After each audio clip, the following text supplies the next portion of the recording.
প্রথম অংশ হচ্ছে ইন্সপেকশন। ইন্সপেকশন শুধু তাকানো। আচ্ছা দেখি তোমাদের বুদ্ধিশুদ্ধি কেমন।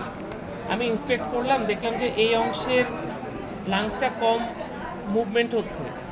আমার ডায়াগনোসিস কি?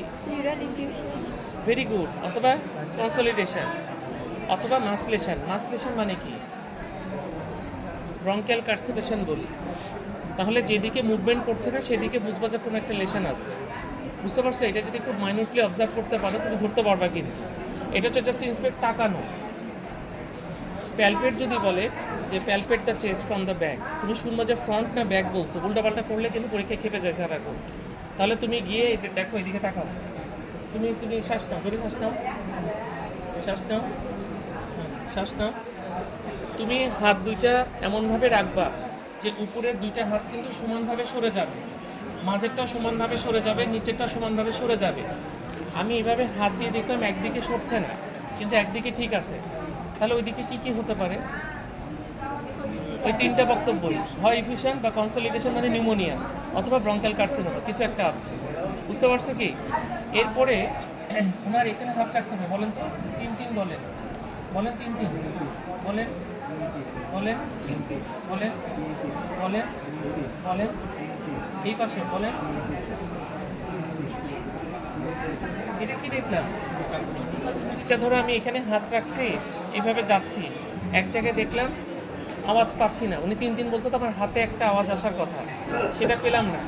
এই জিনিসটাকে আমরা ভোকাল ফ্রিমিটাস বলি। যদি দেখি রিডিউসড মানে পাচ্ছি না, তাহলে সেই পাশে কি কি হতে পারে?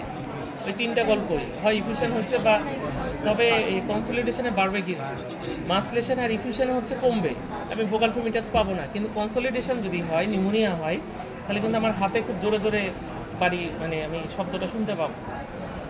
ভোকাল ফ্রিমিটাস বুঝছো তো?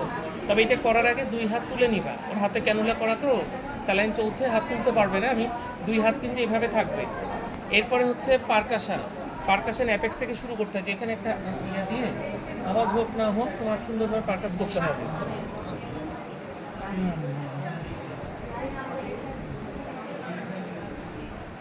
এই পাশেও, এই পাশেও আমার কিন্তু সাইডেও করতে হবে।